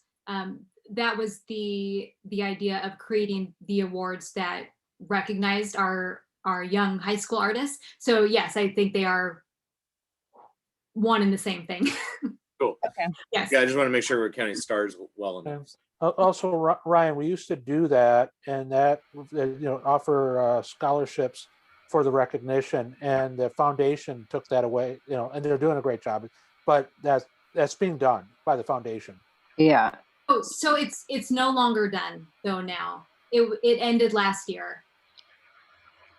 Oh, really? Oh, good to know. Good to know. Yes. So that's why I was suggesting a few months back that we bring it back to the Arts Commission and revive it. I'm gonna put a star by it. Was it in the past coming out of a different budget and a different group, and then the idea is to have the Arts Commission adopt it? Or it used to be an Arts Commission thing and it went away, and now we're talking about reviving it? It started as an arts commission thing, and then like 3 or 4 years ago, the foundation took it on. We used to do a recognition, with the city council and mayor and all that, and then the foundation took it over. But I guess they've abandoned it, so now it's open for us to take it back. Well, was there a reason why they let it go? Was it budgetary? Was it there was no interest from the community? I think part of it had to do with the mayor's ball is no longer happening, and we would give money, and the foundation would give money to kids in high school that had got the award. So I think that's part of it. Mayor's ball is gone. Yeah, and as I mentioned a couple of meetings back, I proposed at the last minute $10,000 in the arts program budget that could be used towards that. It has to get approved by council, of course, but that is in the proposed budget. Oh, great. So Carley?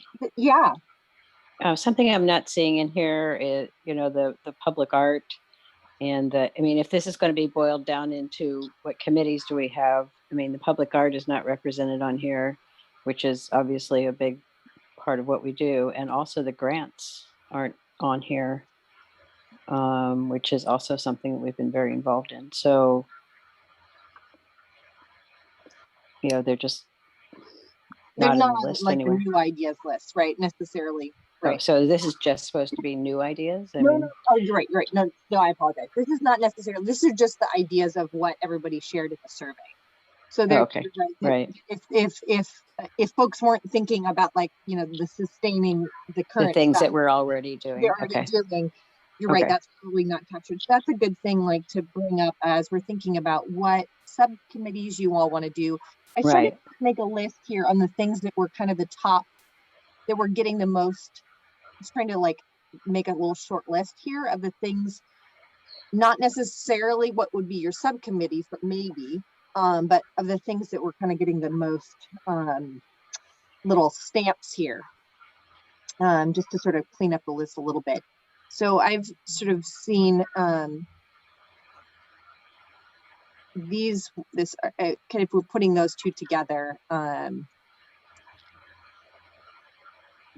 if we put those two, the arts and the high school as like as a high school artist as one.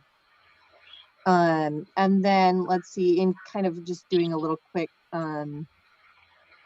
public art, the discussing, deepening our understanding potential public art as an idea.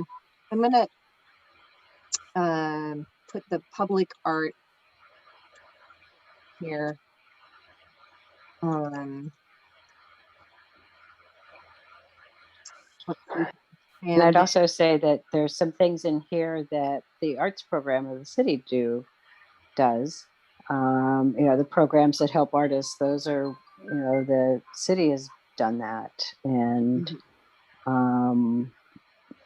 you know, there's just some crossover here. And in fact, wasn't there a talk, or isn't there some sort of a art walk brochure? Or there's some piece out there already that does the artwork.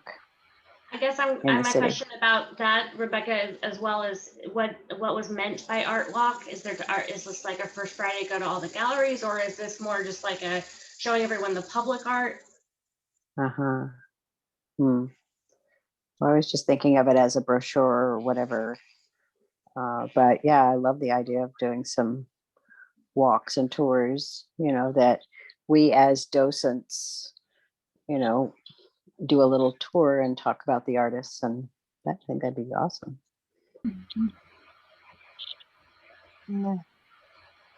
Save this for a second.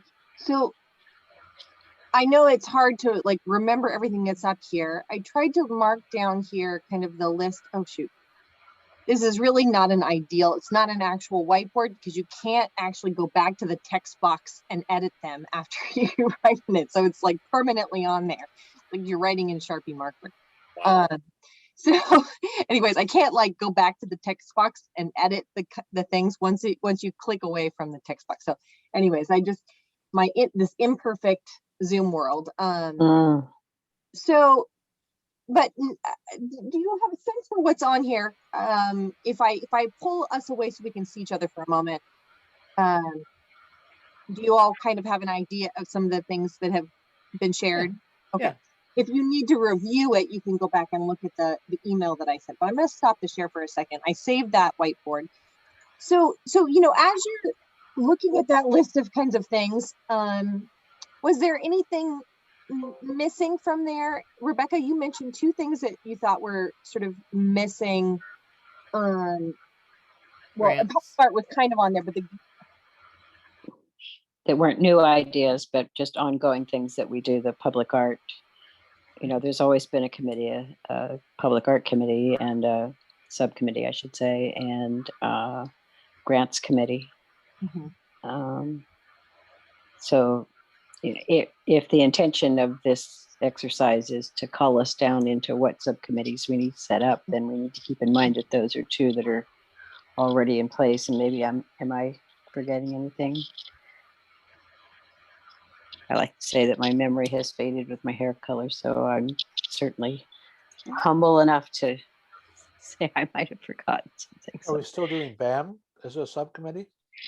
Well, there was an events subcommittee that was just general. It wasn't just BAM, but it was just events in general. But of course, we haven't had any events, so. And remind me, was that basically if it was BAM and 10 Tiny Dances and things that the Beaverton Arts Program sponsored, that we were feeding volunteers into that? Well, we were volunteers, but we also had an event subcommittee that would advise and meet with Debbie and talk about what they were going to be doing and so on. So. Yeah, if I could just jump in really quick, there were 4 subcommittees going when I came on board. Those have not been meeting. There was a desire by the board to hold on those while the group all got on the same page and went through a retreat process. So yeah, we've had an events subcommittee, the grant subcommittee, and the public art subcommittee. And then I had also proposed an arts support, arts economy subcommittee. But I don't think that we necessarily have to assume that those are the same committees that are going to go forward. I think that's part of the discussion tonight. I know that some people have expressed that there's been so much activity with the Public Art Subcommittee because of all the public art projects associated with the RESER. And that's kept that subcommittee really engaged. While some of the other subcommittees haven't been able to meet, of course, the events subcommittee because of the pandemic. Yeah. You know, there might be a desire by the board to bring all of the public art for its first round of review straight to the Arts Commission and not have a public art subcommittee. And then there could also be options for combining things as well. So for example, if the commission really wants to work on diversity, equity, and inclusion, maybe that's a subcommittee and maybe that's paired with, as well as reviewing the grants, because there's a really strong connection and overlap between the goals of the grants around equity and inclusion and DEI generally. So, and I would also recommend not having more than 2 or 3 subcommittees. It just gets too unwieldy for everyone's schedule, for staff to be able to be there if they have to be there. So I'm just throwing that out there. Thank you so much. I really love the idea of combining some subcommittees, the grants, the diversity and inclusion. That to me sounds like an awesome opportunity even to create diversity and inclusion events going forward through that committee. And I don't think it's something that we necessarily need to discuss every meeting because people do get tired of that subject. So having a committee that was incorporating that with other things, I do think would be really beneficial. Great, thanks, Discreet. Perfect. So there's sort of some proposals on the table. One is to combine the DEI and the grant subcommittee into one. And then also, so what are other ideas? What are you all thinking in terms of having seen the list of the things, getting a pulse for what you've all shared around your ideas? What subcommittees do you want to see going forward for the next? And if it's helpful, what subcommittees do you want to see for at least until December? And then you could perhaps reevaluate if that's still working. So that's my suggestion to you is think about this. What do you want to do for that immediate? Jane. I'm just thinking, I was one of the people that wrote down advancing the diversity, equity, and inclusion. I just think it's very important. And I don't see that as a subcommittee. I see that as an overarching thread through every decision that we make.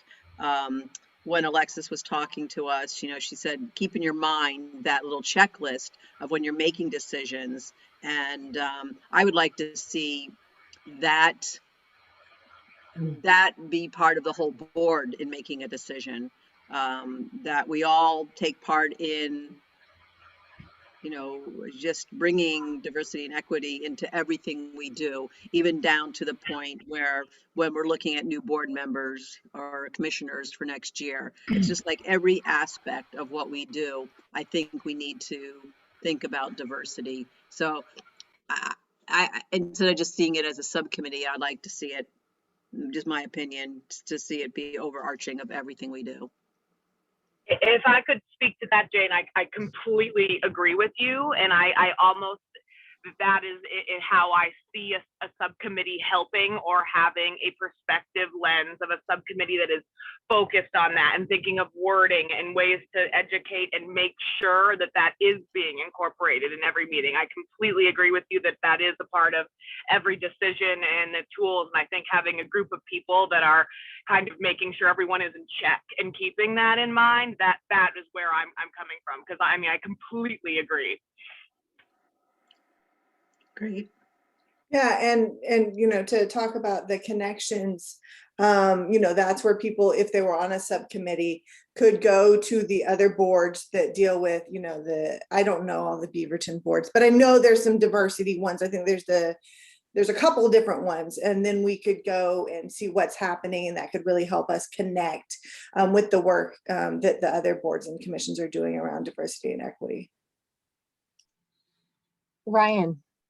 I like Jane's idea of making sure it's a part of our every meeting, you know, and we begin to look through the lens of it. I think a subcommittee that if not the entire goal of the subcommittee, if it's a part of the goal of a subcommittee, it would be helpful to have that group drive agenda items for the normal meeting. Sometimes the focus helps drive the bigger group. So just a thought. So. Shelley? Thanks, Ryan. Shelley? So I'd like to say, as a former chair, you get a list of, well, you get a bunch of people that apply for this, the applications. You don't really judge them by the color of their skin. You try and judge them by how they will actually perform in the board. So it's kind of like a really scary thing to me, thinking that we're going to choose people by the color of their skin rather than their passions in the arts. And I really hope that we can change this focus to also look at the diversity of the arts. So we're not all looking at visual arts. We should be looking at music and dance and everything.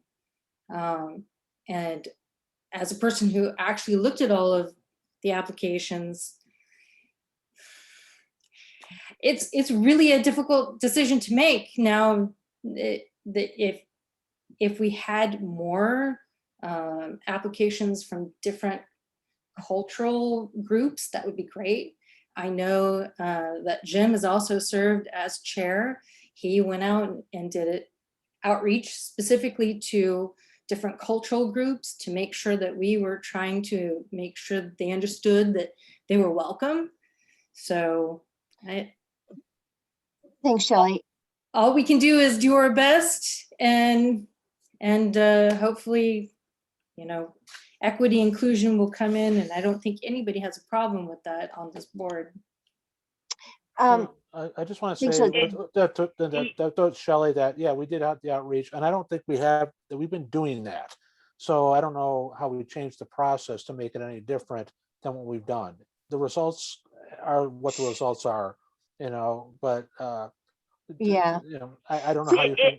If I could just say something coming from someone who is promoting this and wanting it, it has nothing to do with a reflection of the board and who's been hired and who is a part of it. When we're talking about diversity and inclusion, it's not just through that scope, and maybe that's not what you meant by what you were saying. So if I'm wrong, I apologize, but the diversity and inclusion, it comes into every aspect of everything that we're doing, of incorporating people from different backgrounds. It's not just the faces on the board, it's the art that we're bringing to the community. It's how we're reaching out to the communities. It's what different like displays or cultural recognition are within those, and an understanding and representing the city as a whole, and just our education and our perspective in conversing with other people and having those tools to ask those questions. It's not a matter of who's submitted applications and who's on the board. That is, if that is what you intended, which it may not be, that is a very, I think, a narrow viewpoint on diversity and inclusion, when it is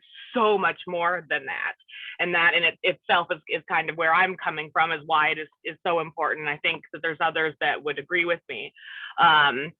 It's no reflection on what the board has done or who's a part of it. It's everything we're doing for the community. So I see a bunch of hands. I just want to acknowledge that I know Jane and April and Lynn, I saw all of your hands. So you all go ahead and share quickly, and then I'm going to pull us out of going down the deep dive of this to sort of come back for a few more minutes. But go ahead, Jane and April, and then Lynn. I just want to say I echo what Desiree just said. It's diversity is more than the color of your skin, and that we look at diversity through all the aspects of the arts, the modalities of the arts, gender equity. Just it's more than just your background or the color of your skin. So Desiree, spot on there, and I agree with you 100% that we have to look more broad when we talk about diversity and equity. Thanks, Jane. April? Yeah, I was just going to say, you know, I hear that outreach has been done, been trying to do some recruiting. Through this board, I found out about the BOLD program and told my son about that. And so he joined that. So he's doing that. And, you know, the mayor went to that to try to recruit for a couple of things that she's doing. And that's the kind of thing where we could go to other boards and try to get the word out there when we're looking for people to apply, to kind of do some more of that outreach and recruitment, which it sounds like we're already doing. But that was just my thought, is thinking about how we can access, you know, all the other resources in the district to improve, you know, the diversity of our board or commission. So Lynn, go ahead, and then I'm going to come back to sort of the broader question here. Go ahead. Yep, real quick. So just to add to what's already been said about what diversity really is, and that it's far beyond just race or ethnicity, but includes, you know, all of the other things, whether it's, you know, sexual orientation or gender preference or, you know, gender identity, spiritual diversity, and religion, you know, even education, or you know, how, you know,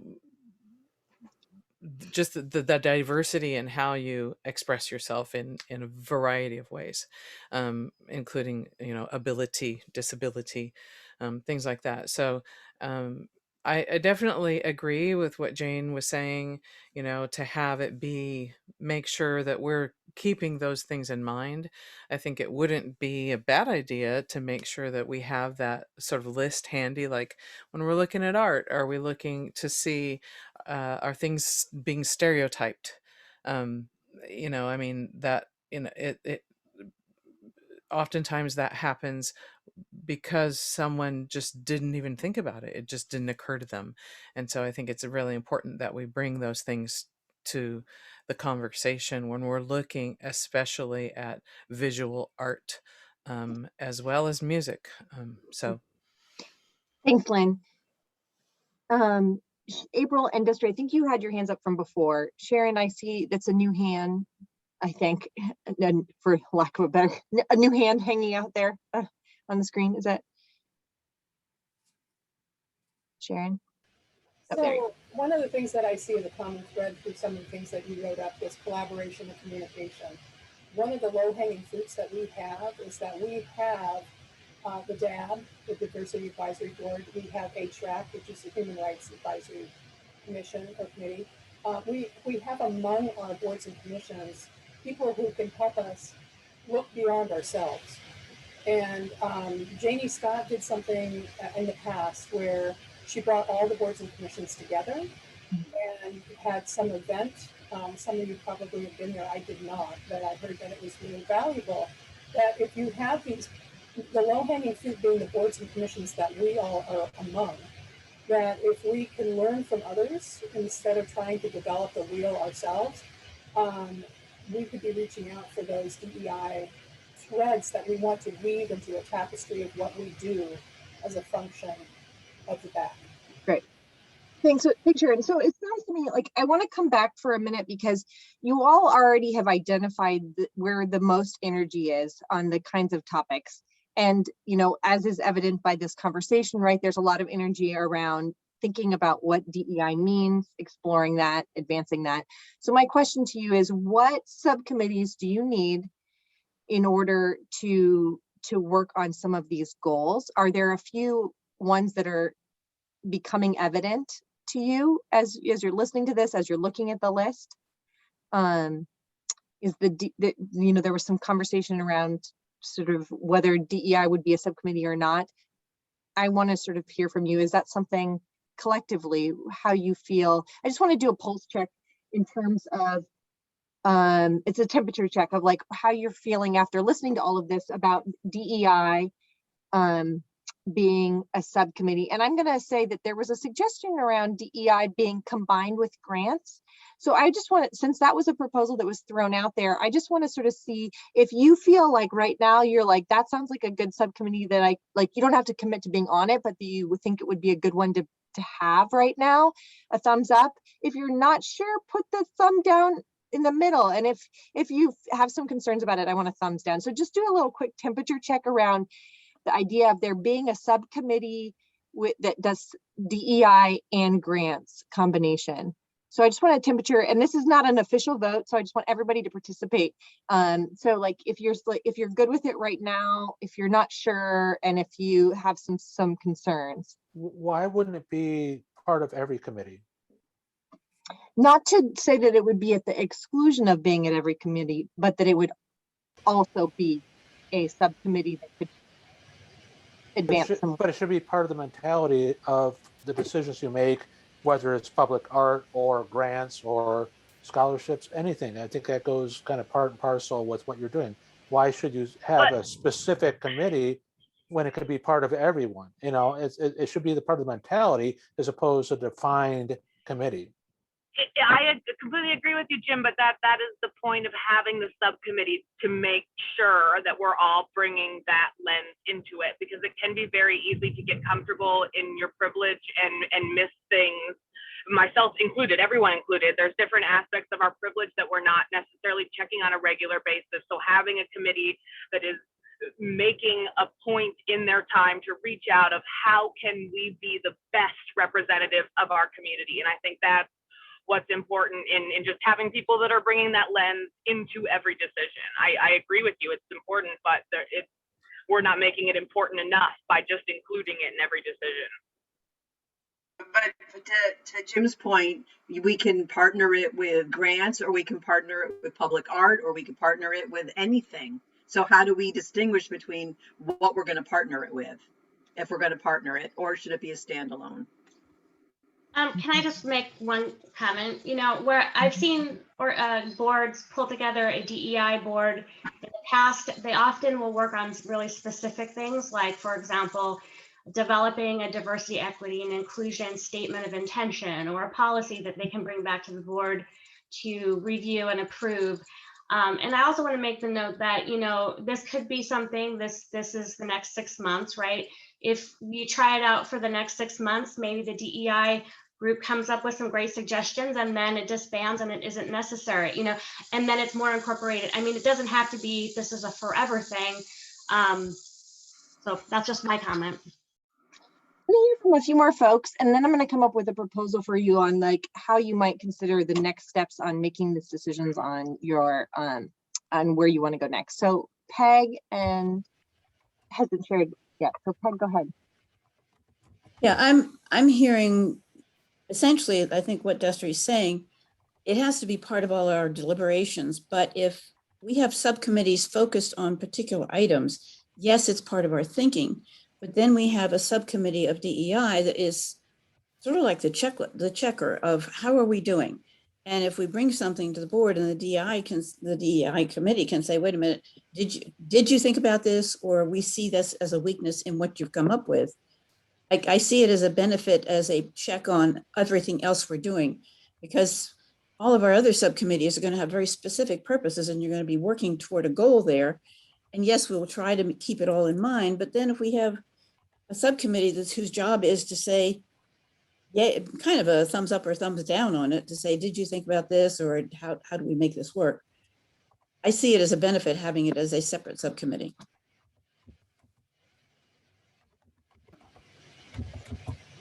I agree. Well, and I would say that, you know, you also don't have to have a perfect consensus. If you have a handful of members who are willing to do the work on a subcommittee, then you can also consider whether or not, you don't have to have everybody in agreement around what subcommittees you're going to have. If you're temporarily making some, and you have some folks who are willing to meet and to have a few conversations, that's also a possibility, right? Because there's a lot of stuff to discuss here. Sharon and then Shelley, you want to weigh in? Oh, I was typing. I was just basically saying that after listening to all of this, I mean, I could go one way or the other, both ways, but it sounds like DEI should be addressed at the commission level versus as a separate subcommittee, and then infuse it into the fabric, woven into every subcommittee that we have. so that that lens is operationalized, but that we should function as a commission utilizing DEI and then filter it down into, instead of a separate subcommittee, it's infused into all subcommittees. Okay, Shelley, April, Ryan. So I agree with what Sharon says. I think it should be a checklist that we come up with as a commission that we should be looking at as we're going through all of trying to identify what we're trying to do. I mean, obviously this is a very important thing to the entire commission. So we should understand what we're driving forward. April, and then Ryan. So my thinking was, so that's what I think a subcommittee could do, right? Because it's hard to make a decision as a big group, but if we have a subcommittee, we can, formulate some guiding questions by doing outreach with other groups to make sure that we are making good guiding questions and to help us when we make decisions. And then once we get that, then yeah, like Beth said, maybe we don't need it anymore because now it can guide the work that we do in all the committees and subcommittees. But having a subcommittee to figure that out and present it to the whole board, I think makes a lot of sense. Yeah, my comment was just exactly what April said, and just to kind of point out, just as Jim said at the beginning of the meeting, the subcommittees is where the sausage gets made, that's where it happens. We don't have to release that sausage, and that's up to the main board, but just like when we do public art, that subcommittee reviews stuff, they narrow the field down and then they bring it to the full board, and it allows the work to get done in the full board meetings. I mean, that's the whole point of having a subcommittee. I mean, just think about a retreat.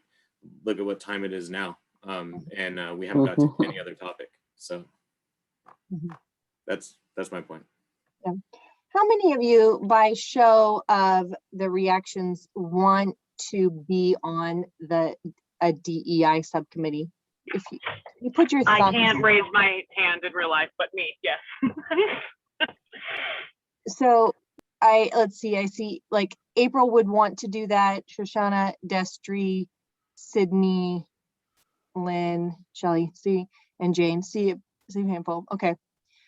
So there, that's also telling there you have about the average size subcommittee number, the folks that want to are willing to do that. So that's some food for thought for you all. Carley, this is Laura. I just wanted to jump in here. Sharon had asked me a question, and the council addresses this differently, but I think that is, if you're going to have a subcommittee, the pitfall could be groupthink. You want to make sure it's big enough to really represent a variety of opinions, so you could kind of find out where the whole group is going to land. And so I probably, sorry, my neighbor has a motorcycle. I personally wouldn't suggest a subcommittee just because we don't have a very large committee to begin with. But, if it's big enough and it seems like there's a variety of thoughts within, I think, you could gain some grounds. Well, that's going back to my point that it's going back to my point. I'm sorry. Sorry, Jim. Hang on one second. I will also throw in, though, that I'm in several other groups and which are related to, are the similar size to this, and that have developed equity subcommittees specifically for the purpose of helping to either develop the equity lens to then share back to the group. So they have a more specific focus to sort of help do a little pre-thinking, and then it's still going to be, because they've struggled with the same idea of how do you have it be part of the whole group conversation, but they help to sort of narrow down and or clear up some language and some thinking ahead of time to then share with the whole group so that it can become part of the whole vision moving forward. So I've seen this in several other similar size spaces. Have a subcommittee. No, for the sake of time, Jim and Lynn, I do see your hands there, but I'm gonna put a pause right here for this moment because I want to respect everybody's time, and we're already going over. And I just want to sort of acknowledge that I know that it can feel like, we're just in this deep, rich conversation around deciding what to do. But I do want to acknowledge that, you all did share some really great ideas. You've shared a lot of good thoughts, and you already have a lot of this sort of out there in terms of what you have energy around, what you're willing to commit to. So my proposal is that you think about, you take, I'll send out sort of the whiteboard information back to you all, and you also have what you've shared in the retreat to think about that. And then the next step is to decide, and if it's helpful to have a survey where you sort of decide what subcommittees you want to have. There's already been some things emerging from what you've been discussing, because you've talked about the DEI possibly being a subcommittee with the grants. There's also been the question around whether or not there's something related to the community outreach. There's also some different kinds of pieces related to the projects there that you've shared, whether or not there's something that's whether it's a subcommittee that works on the commission awards, or whether or not that's folded into something. There's some things that you've really already identified. So I just want to give you credit for already actually doing work, even though it feels like you were in the middle of something and haven't made decisions. You have already shared a lot. And so then the next steps will be to just pick those subcommittees that you want to do, and then what things will be part of the whole conversation. So I'm not inclined to keep people longer than they've been committed to be here. So I'm going to check in with you all, and Alison and Beth as the liaison and as the chair also around the next steps too for the group. Yeah, I think we can continue this conversation. Carley, you'd mentioned maybe doing a survey. Does the group feel like a survey might be helpful, just so we have some data points for as a foundation for our discussion as we narrow this down for next month? The survey would be specifically about deciding the subcommittees, because you've already shared your ideas around what to work, but more specifically about which subcommittees do you see as the ones you want to go going forward. So just to clarify, not like a whole other survey, right? You already shared that. Right. Just, I mean, if we had the list and everyone marked, their 3 priorities, just so we can see the heat map, so to speak, so we can have some focus when we continue this conversation next month. Can we just get like a rough show of hands if people feel like that would be I think that's a great idea. Yeah. Okay. Yeah. Okay, great. Yeah, we can do that. Yeah, I can take what you've shared and then put it into a list so that you can sort of just see what ones you want to have. Great. Thanks, Carley. Great. So any final comments so you have a next step there. I'm gonna just decide on those. Any final comments?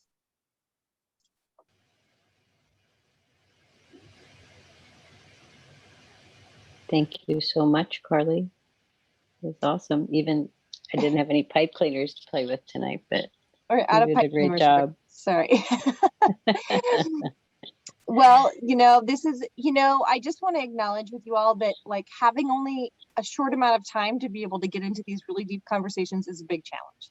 And so I know it's hard to be a participant and like just be getting started. So I just want to acknowledge that I know that it's hard to like want to have a bigger conversation and be constrained. So I just hopefully you still were able to walk away with some of the things that you wanted to out of this conversation.